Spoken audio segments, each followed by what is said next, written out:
출애굽기 20장 7절 말씀 전하도록 하겠습니다.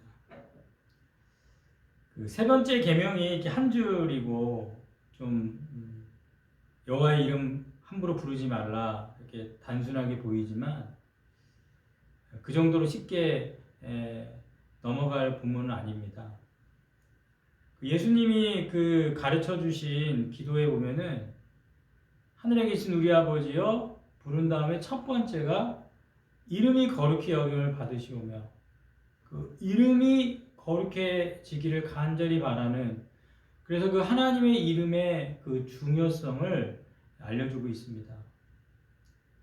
그러므로 하나님의 이름을 어떻게 대하느냐가 하나님의 그 백성이 삶에서 얼마나 중요한지 알 수가 있는데요. 이 세 번째 계명은 충분히 이해하는 것이 생각보다 어렵습니다. 본문은 해석에 있어서 약간 모호성이 있거든요. 근데 우리는 모호성이 나쁜 거다라고만 생각하지만 법률에 있어서 모호성이라는 것이 근본적인 어떤 방향을 제공하면서 변하는 환경에 적용하는 데 있어서 이 모호성이 제대로 변하는 환경에 적응이 된다면 기본적인 법률에 있어서 굉장히 필요한 특성이다, 이렇게 얘기를 합니다. 본문이 모호성이 있어서 해석되기에 어려움이 있지만 제대로 이해한다면 변하는 우리의 이 세상 속에서 제대로 적용되면 우리에게 굉장히 큰 유익이 주는 계명이 될 수 있습니다. 오늘 세 번째 계명은 한 세 가지 정도로 이해되어졌는데요. 첫 번째가 부르지 못하게, 함부로 부르지 못하게.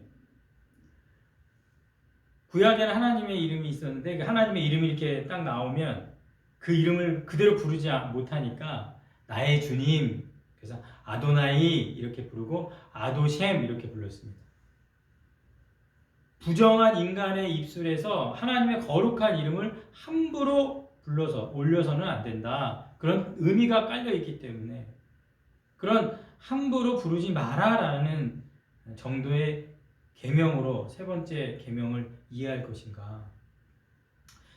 두 번째는 누군가를 저주하거나 욕할 때 하나님의 이름을 사용해서는 안 된다라는 또 의미로 이해를 했는데, 우리가 이렇게 고고학 문서를 이렇게 발굴해 보면 신의 이름으로 상대방을 이렇게 축복한 것보다는요 저주한 문서가 더 많이 발굴이 된다고 합니다.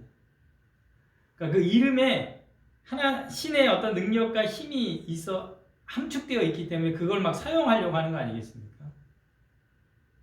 단순히 그런 하나님의 이름의 오용과 남용을 하지 말라는 정도의 계명인가. 또 세 번째는 유태인들의 입장인데 거짓 맹세하지 말라라는 의미로 세 번째 계명을 이해를 했는데, 레위기 19장 12절에 보면 너희는 내 이름으로 거짓 맹세함으로 하나님의 이름을 욕되게 하지 말라, 이 말씀을 세 번째 계명으로 이해를 합니다.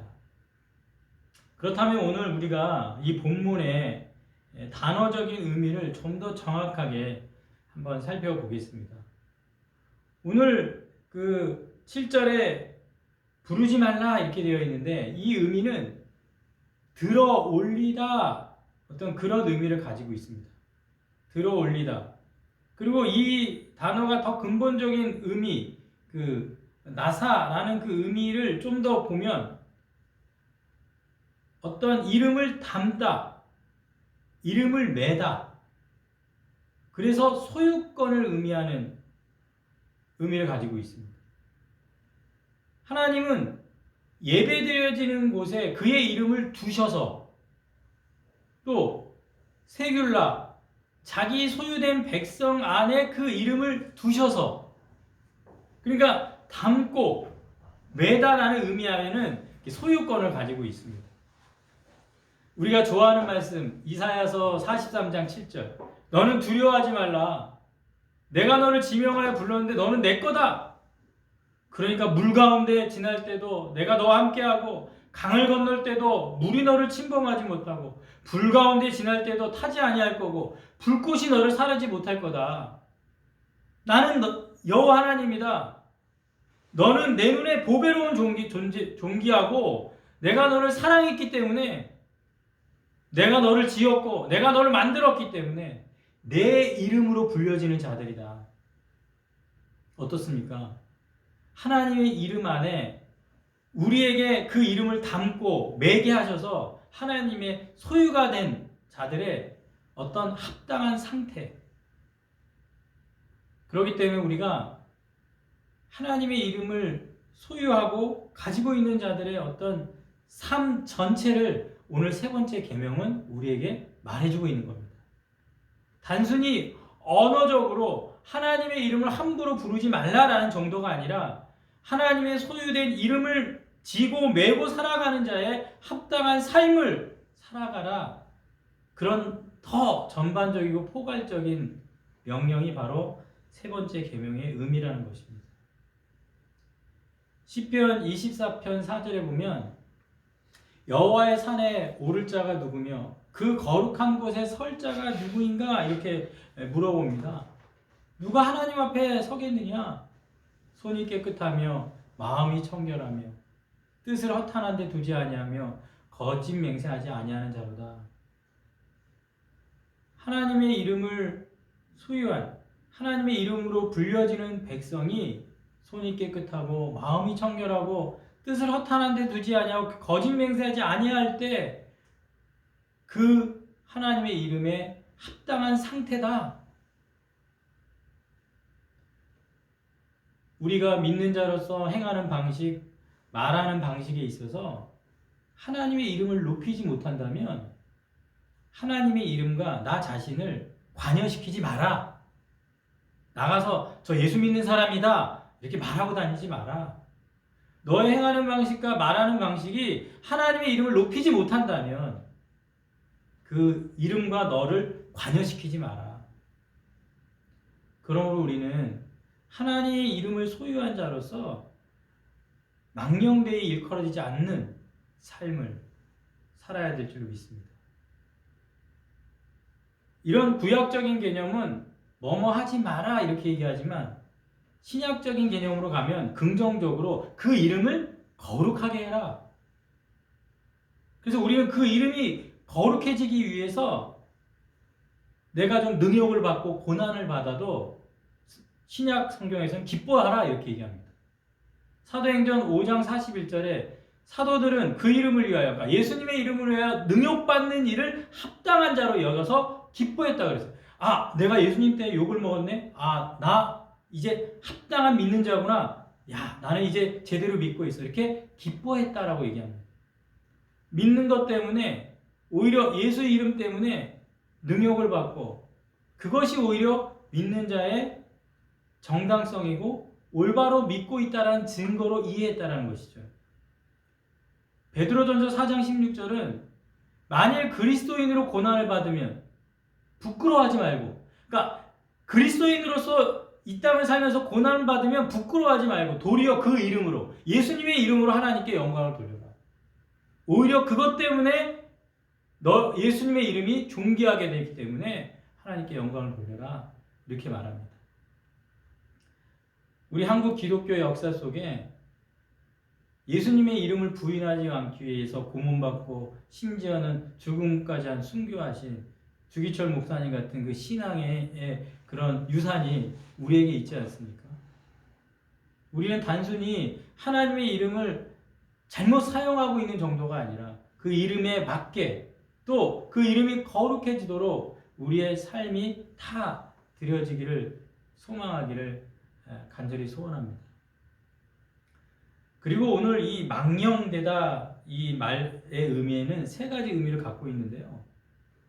공허, 근거 없음, 허망함, 가치 없음. 그러니까 실체가 없는 일에 하나님의 이름을 올리지 마라. 삶이 공허하고 아무 가치도 없는 삶에 하나님의 이름을 올리지 마라. 또 한 가지 의미는 거짓과 속임이 있습니다.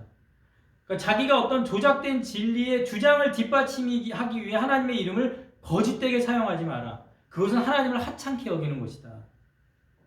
또 망령되다는 세 번째 의미에는 어떤 해할 수 있는 힘을 얘기해요. 그러니까 이 말은 역겨움과 가증스러움을 야기시키는 어떤 힘이 망령이라는 의미 속에 있다는 거죠. 그러니까 다른 사람을 해하려고 그런 하나님의 이름을 해끼치는 데 사용하지 마라. 그건 악용하는 것이다. 그래서 우리는 이 망령이라는 의미 속에 숨겨져 있는 하나님의 이름을 사용될 때의 모든 가능성에 있어서 공허하거나 근거 없거나 거짓되거나 속이거나 누군가를 해하려고 한다면 그 이름의 사용을 금해야 된다는 사실을 성경은 우리에게 말해주고 있습니다. 우리가 예배드림에 있어서도 내 삶이 거짓되고 진실하지 못하다면 그 이름으로 하나님을 예배하는 것은 망령되게 행하는 것입니다. 우리는 그것을 꼭 기억하고 오늘 하나님의 이름이 망령되게 부려지지 않는다라는 그 진정한 세 번째 계명의 의미를 마음에 새기기를 간절히 소원합니다. 하나님은 자기 모습을 직접 보여준 적이 없잖아요. 하지만 말소리는 들려주셨다 이렇게 얘기합니다. 마찬가지로 하나님의 이름은 우리를 위해서 알려준 거예요. 원래는 하나님에겐 이름이 없죠. 존재 자체에겐 이름이 없죠. 있을 수도 없고 당연히 없어야 됩니다. 하지만 왜 자기의 이름을 우리에게 알려줬어요? 우리를 위해서. 은혜를 베풀기 위해서. 또 그 이름을 부르면서 다가올 수 있도록 하기 위해서. 또 그 이름의 권위를 사용할 수 있게 하기 위해서. 자기 백성에게 자기 이름을 알려주신 가장 큰 선물을 우리에게 주셨는데 그래서 시편 9편 10절에 여호와여 주의 이름을 아는 자는 그러니까 이름을 아는 자는 주를 의지하오리니 이는 주를 찾는 자를 버리지 아니하십니다 이렇게 얘기합니다. 하나님의 이름을 우리에게 알려줬고 그 이름을 의지해서 그 이름을 부르고 그 이름과 교제하고 그 이름을 찬양하고 찾는 자들에게 함께 해주신다는 약속. 우리 이것을 꼭 기억해야 합니다. 하나님께서 자신의 이름을 알려줄 때가 어떨 때였냐면 출애굽을 하기 전이었어요. 모세한테. 어떤 구원을 위해서 자기의 이름을 알려주신 겁니다. 그 이름으로 내가 너희를 구원하리라. 마찬가지로 우리가 세상을 살아가면서 하나님의 이름을 언제 써야 되냐? 구원을 위해서. 죽어가고 죄악에 침몰되어져 가고 진리를 모르는 그 영혼을 구원해낼 때 그때 하나님의 이름을 사용하면 반드시 구원해낼 줄로 믿습니다. 은과 금은 내게 없거니와 나사렛 예수의 이름으로 일어나 걸으라. 그 예수의 이름이 평생 걷지 못하고 그렇게 살아온 절망하는 인생에게 구원과 생명의 이름이 되었다는 사실 우리는 꼭 기억해서 오늘 이 세 번째 계명 하나님의 이름에 걸맞는 소유된 백성의 삶을 살고 그 이름을 가지고 하나님의 이름이 구원되어지고 많은 생명을 살려내는데 사용되어질 수 있도록 우리가 그런 삶을 하나님께 살아드릴 수 있기를 주님의 이름으로 축원합니다. 우리 다 같이 기도하겠습니다.